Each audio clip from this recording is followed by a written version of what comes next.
yeroo addunyaan ija ishee hundumaam Baha Giddu-galeessaam bakka waraana Ameerikaa fi Iraan samii fi dachee ibiddaan uwwisaa jirurraam keessee jirtu kanatti Eeshiyaa Bahaa keessatti tarkaanfiin sagalee malee garuu onnee Waashingtan irraa tokkoom fudhatamaa jira.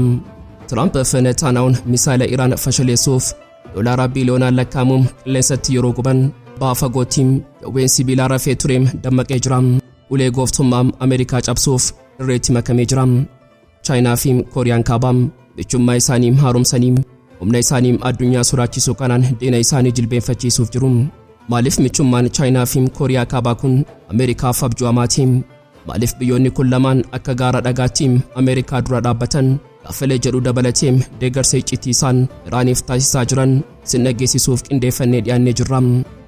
Teheraan waraana lafoom Ameerikaa adamsuuf simbira du'aa haaraa samiirraa bobbaasuuf qophii xumurtee jirti. Simbirri waraanaa kun diroonii of ajjeestu maqaan ishee Ridwaan jedhamudha. Tooftaa diroonii kanaam haala inni ittiin loltoota Ameerikaa dhaabuu danda'u bal'inaan ni madaalla. Magaalaa Islaamabaad Paakistaan keessatti sochii lafa jalaa kan seenaa addunyaa keessattuu Baha Giddu-galeessaa fi addunyaa Islaamaa guutummaatti jijjiiruu danda'u tokko eegalamee jira. Biyyoota afran gurguddoo Islaamaa Paakistaan, Saawud Arabiyaa, Masrii fi Turkiin dhimma waraanaa Baha Giddu-galeessaa qabbaneessuuf marii dhoksaa ta'an. Garuu hayyoonni waraanaa fi siyaasaa yeroo walgahii kana xiinxalan wanti hubatan araara fiduu qofa osoo hin taane ijaarsa Gamtaa Waraanaa Afran Islaamaati. Yoo aga xumuraatti nu faana turtan iccitii gamtaa kanaam bal'inaan ni dhageessu. Qophii keenyaam laayik gochuun jalqabaan affeerraa keenyaam yeroo maraati. Yooyyaam ashamaar kafuunee kabajamtootaam dhaggeeffattoota keenyaam kun Oromiyaa 24 Newsdha. Kanneen chaanala YouTube keenyaaf haaraa taatan subscribe gochuun maatii keenya taam. Qophiin keenya namoota hedduu biraa akka ga'uuf laayik share gochuun waliif qooduun dagatinaam. Aga xumuraa qophii keenyaatti turtii gaarii.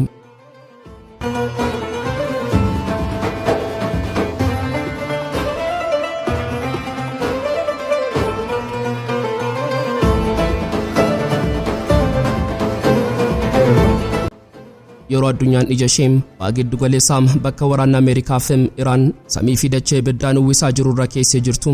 Eeshiyaa Bahaa keessatti garuu tarkaanfii sagalee malee garuu onnee Waashingtan irraa tokkoom fudhatamaa jira. Tiraamp fi Netaaniyaahuun Misaa'ela Iraan fashaleessuuf Doolaara Biliyoonaan lakkaa'amuun qilleensatti yeroo guban gama baha fagootti Jawween Sibiilaa rafee ture dammaqee ulee Gooftummaa Ameerikaa cabsuuf dirree dhufee jira. Haalaan addunyaan keessa jirtu kana sirriitti hubachuuf ija keenyaam gara magaalaa Pyongyang guddittii Kooriyaa Kaabaatti haanannisinu. Eeyyee waggoota jaaf bara 2020 yeroo dhibeen COVID irraa eegalee balballi biyyattii gootummaatti cufamee addunyaarraa adda baatee turte. Garuu bitootessa 30 2026 yoota muraasa dura xiyyaarri Boeing abbataa Air China buufata xiyyaara Beijing irraa ka'ee daqiiqaa muraasaan buufata xiyyaara idil addunyaa Sunaan kan Pyongyang keessatti sagalee injifannootiin qubatee jira. Xiyyaara kana durammoo bitootessa 13 baaburri imaltootaa fi fe'umsaa daangaa biyyoota lamaanii qaxxaamuree seenee jira. Kuni imala daldalaa yookaan daawwattootaa qofa miti. Kun ujummoo dhiigaa haaraa kan diinagdee, teekinooloojii waraanaa fi tarsiimoo morkattootaa warra dhiyaa walitti dhudha.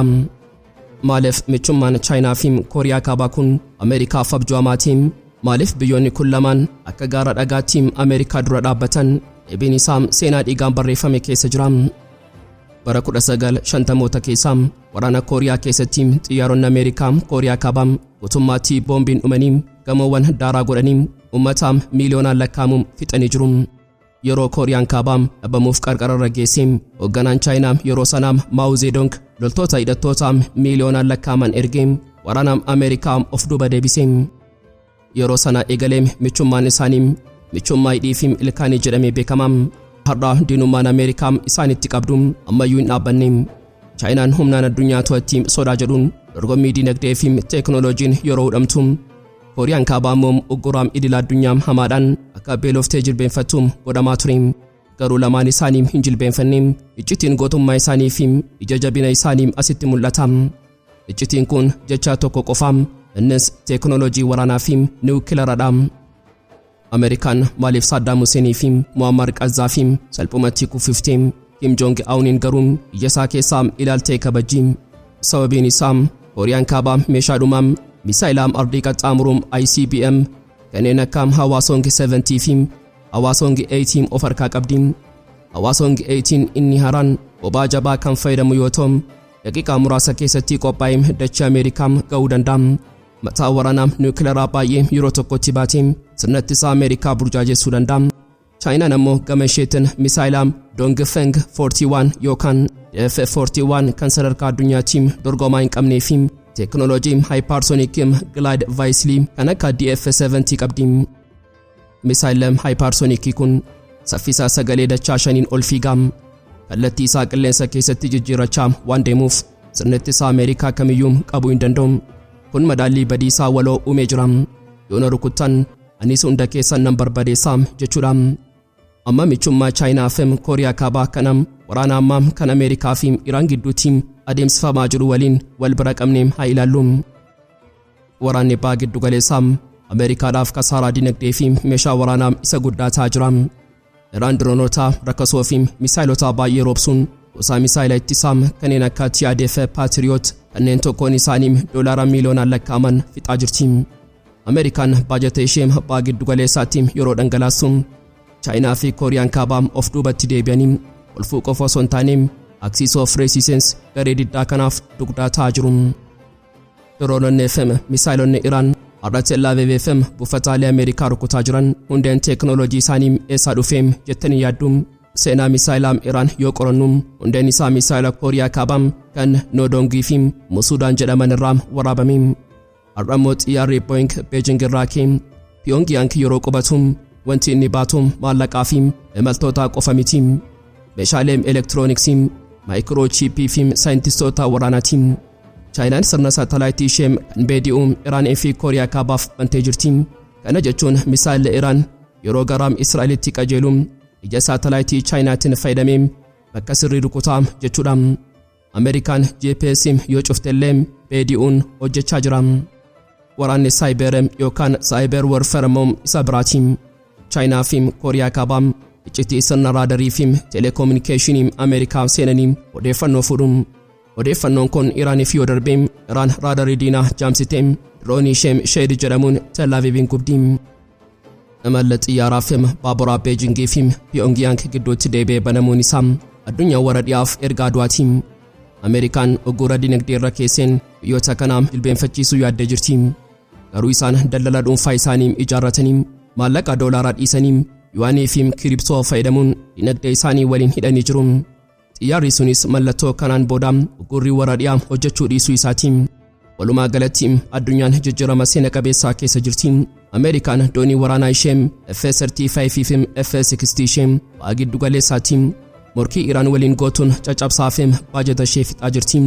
Gama baatti ammoo Jawween Sibiilaa kan ta'an Chaayinaa, Raashiyaa fi Kooriyaa Kaabaa wal ta'anii teekinooloojii hypersoniikii, AI waraanaa fi dhukaasaa niwukileeraa ammayyaawaa ijaaruun masaraa White House dhiphina keessaa galchanii jiru. Biyyoonni kunneen Ameerikaa dura kan dhaabbatan beelaanii yookaan maraatanii miti. Isaan dinagdee teekinooloojii waraanaa fi jajabina madaallee badiisaa of harkaa qabu. Xiyyaarri Beijing irraa ka'e Pyongyang qubate sun xiyyaara qofa osoo hin taane xiyya ijaa Ameerikaa keessaa waraanamedha. Addunyaan ulee Ameerikaa jalaa baatee gara sirna sabdaneessaatti ce'aa jirti. Waraanni Iraanii fi Ameerikaa fiigicha dhumaa sirna kanaa ta'ee jira. Dirree waraanaa Baha Giddu-galeessaa irratti eekamsa seenaa kan Ameerikaa fi Israa'el labsan sanaaf Iraan deebii haaraa fi dhukkubii mataa biraa qopheessitee jirti. Ameerikaan xiyyaara ammayyaawaa fi doonii gurguddaan na rukutti yoo jette, Iraan ammoo waraana lafoo Ameerikaa adamsuuf simbira du'a haaraa samiirra bobbaasuuf qophii xumurtee jirti.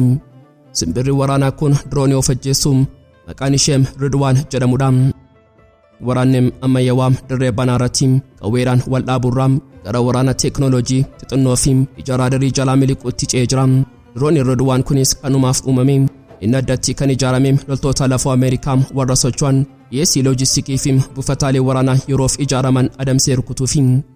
Kunis sochii waraanaa Ameerikaa lafarratti taasisuun kamiyyuu sodaa malee akka inni dhiphatu taasisa. Bakka isaan itti socho'anis ta'e bakka itti qubatanitti dhiphinaa fi hargansuu isaanii kukkuta. Wanti Ridwaan kana waraana keessatti adda godhu inni boombii dhoo'u qofaam osoo hin taane ija basaasaa ta'uu isaati. Dirooniin kun qilleensa keessa yeroo barrisu kaameraa fi sirna elektiroo-optikaala fayyadamuun wanta lafarra jiru waraabee kallattiin ajajaaf dabarsa. namni diroonii kana ajajuun erga diroonichaa ujummoo qilleensa keessaa furguggisee boodallee kaameraan ilaalaa diina isaa filatiin hordofee bakka jabaa diinichaarraa hubachiisee dhoosuu danda'a. Kuni dandeettii basaasuu fi barbadeessuu al tokkotti kan walitti fidedha. Wanti hunda caalaa nama ajaa'ibuu fi seenaa waraanaa keessatti qoosaa dhooftuu ta'e immoo dirooniin Iraan kun bifa iskeetiin diroonii of ajjeesuu Israa'el kan Hero 90 waliin haalaan wal fakkaata.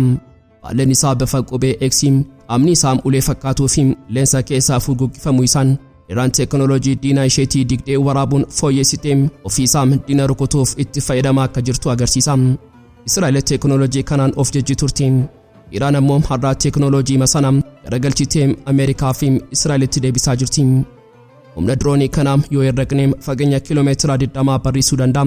Qilleensarras daqiiqaa 20 bitaa fi mirga naannaa diina eeggachuu danda'a. Ulfaatinni isaa walumaa galatti kiiloogiraama 41 yoo ta'u, kana keessaa kiiloogiraamii 24 guutummaatti mataa waraanaa dha'u kan sibiila taankii cabsuu danda'udha. Kana jechuun dirooniin xiqqaa fi ijaaf salphaan kun taankiiwwan sibiilaa konkolaattota waraanaa dhiyeessii guuran tuuta loltootaa fi bu'uuraalee misoomaa gurguddoo daqiiqaa muraasa keessatti daaraa gochuu danda'a jechuudha. Waraanni Baha Giddu-galeessaa kun amma sadarkaa addaatti ce'ee jira. Ameerikaan misaa'ila Iraan hafeen yeroo yaaddoftu, Iraan ammoo kanniisa sibiila haaraa duwwaan jedhamu daggalaa fi gaarreen jalaa baastee waraana lafoo Ameerikaa ittiin adamsuuf qophooftee jirti. Ridwaan waraana qulqulluu fi saffisaa fiduudhaan dirree waraanaa kana irratti ajajoota Ameerikaatiif sodaa addaa ta'uuf deema. Addunyaan yeroo ammaa kana akka galaana bubbeen nagaa dhorkateetti jeeqamaa jirti. Iji keenya hundee Baha Giddu-galeessaa bakka Ameerikaa fi Iraan ibiddaa fi sibiilaan wal lolaa jiran irratti xiyyeeffatee jira. Yeroo osoo nuti asitti qabamnee jirru gama biraatiin magaalaa Islamabad Paakistaan keessatti sochiin lafa jalaa kan seenaa addunyaa keessattuu Baha Giddu-galeessaa fi addunyaa Islaamaa guutummaatti jijjiiruu danda'u tokko eegalamee jira. Mee guyyaa bitootessa 28 bara 2026 haa yaadannu. Guyyaa kana ministeeronni dhimma alaa biyyoota afran gurguddoo Islaamaa Pakistaan, Saudi Arabiyaa, Masrii fi Turkii dhimma waraanaa Baha Giddu-galeessaa qabbaneessuuf marii dhoksaa ta'an. Hayyoonni waraanaa fi siyaasaa yeroo walgahii kana xiinxalan wanti hubataan araara fiduu qofa osoo hin taane ijaarsa Gamtaa Waraanaa Afran Islaamaati. Kuni yoo dhugoome waraana Baha Giddu-galeessaa qofa osoo hin taane akeeka Israa'el kan Israa'el guddittii jedhamu akka dhoqqeetti kan digudha. Biyyoota afran kanaa akka fiilmii tokkootti humna waraanaa fi teekinooloojii isaaniin wal bira qabnee haa ilaallu. Yoo afran kun tokko ta'an dandeettiin waraanaa isaanii maal fakkaata? Tokkoffaa Paakistaan boombii Islaamaa fi muuxannoo waraanaa. Paakistaan biyya laaftuu miti, isheen biyya Islaamaa keessaa biyya tokkitti meeshaa niwukileeraa of harkaa qabdudha. Humni waraanaa ishee loltoota 10,000 lakkaa'aman kanneen waraana dirree fi waraana riphee lolaa keessatti muuxannoo guddaa qaban of keessaa qaba. Dabalataan Paakistaan warshaa xiyyaaraa Paak Kaamraa qabdi. Xiyyaara waraanaa GF-70 kan Chaayinaa waliin oomishtu of harkaa qabdi. Yoo gamtaan kun ijaarame Paakistaan gaachana niwukileeraa fi dandeettii xiyyaaraa taate tajaajilti. Lammaffaan Turkii sammuu teekinooloojii fi dirooniiti. Turkiin har'a biyya meeshaa waraanaa bittuu osoo hin taane isheen oomishtuu fi gurgurtuudha. Kaampaaniiwwan akka Bayraktar, Aselsaanii fi Rookestaan addunyaa irratti seenaa hojjechaa jiru. Diroononni Bayraktar TB2 fi Akinkii akkasumas xiyyaarri waraanaa dhaloota 5ffaa kan Turkii addunyaa irratti sodaachisaa taasisee jira. Turkiin gamtaa kanaaf sammuu, ijaa fi qarataatiin isheen teekinooloojii of danda'a gamtaa kanaaf ni mirkaneessiti. Sadaffaan Saudi Arabiyaati. Mootorii dinagdee fi humna qilleensaa. Saudiin harka namaatiin beekamtu ta'a. Garuu baajataa fi meeshaa waraanaa warra dhiyaa ammayyaawaatiin beekamti. Xiyyaarota F-50 fi Eurofighter Typhoon dhibbaan lakkaa'aman qabdi. Dhiyeenya kana immoo dhaabbata saamii hundeessuun meeshaa waraanaa biyya keessatti oomishuuf tattaafachaa jirti. Gamtaa kana keessatti Saudiin baankii waraanaa fi humna qilleensaa fageenya dheeraa taatee tajaajilti. Afuraffaan Masrii baay'ina namootaa fi humna lafoo. Masriin waraana lafoo biyyoota Arabaa fi Afrikaa keessaa isa guddaa yoo taatu, loltoota idilee 438 fi jeneraalota riizarvii 479 qabdi. Taankiiwwan, meeshaalee gurguddoo fi humna galaanaa cimaa qabdi. Masriin gamtaa kanaaf dugdaa fi irree taatee dhaabbatti.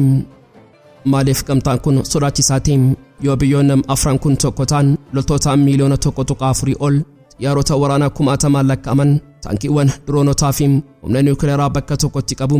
Kuni kakkuu waraanaa addunyaa irratti neetoo taanee isa guddaa ta'a. Haala Baha Giddu-galeessaa yeroo ammaa kana waliin haa wal simsiisnu. Ameerikaa fi Israa'el Iraanin barbadeessuuf humna isaanii hunda qabatanii dhufanii jiru. Akeekni Israa'el dhokataan inni Israa'el guddittii jedhamu laga Naayil irraa eegalee hanga Efraaxiisitti biyya ijaaruun galma ga'u yoo biyyoonni Islaamaa dadhabanii fi gargaaraa ta'an qofadha. Garuu yoo gamtaan Afran Islaamaa kun ijaaramee akeekni Israa'el kun abjuu qofatti hafa. Sababiin isaa Israa'el humna niwukileeraa Paakistaan, diroonii Turkii, humna lafoo Masrii fi baajata Saawudii yeroo tokkotti mormuu hin dandeessu. Dabalataan waraanni Ameerikaa fi Iraan yeroo ammaa kana agarsiisaa jiru waan tokko jira. Ameerikaan teeknooloojii qabaattus misaayilaa fi diroonii humna guutuu qabuun injifatamuu dandeessi.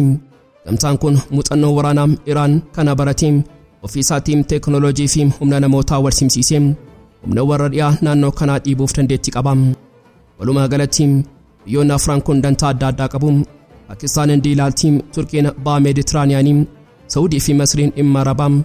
Garuu waraanni Baha Giddu-galeessaa amma deemaa jiruu fi dhiibbaan Ameerikaa Israa'el daangaa darbuun isaa biyyoota kanaan akka isaan waraqaa iccitii walitti fidan dirqisiisaa jira.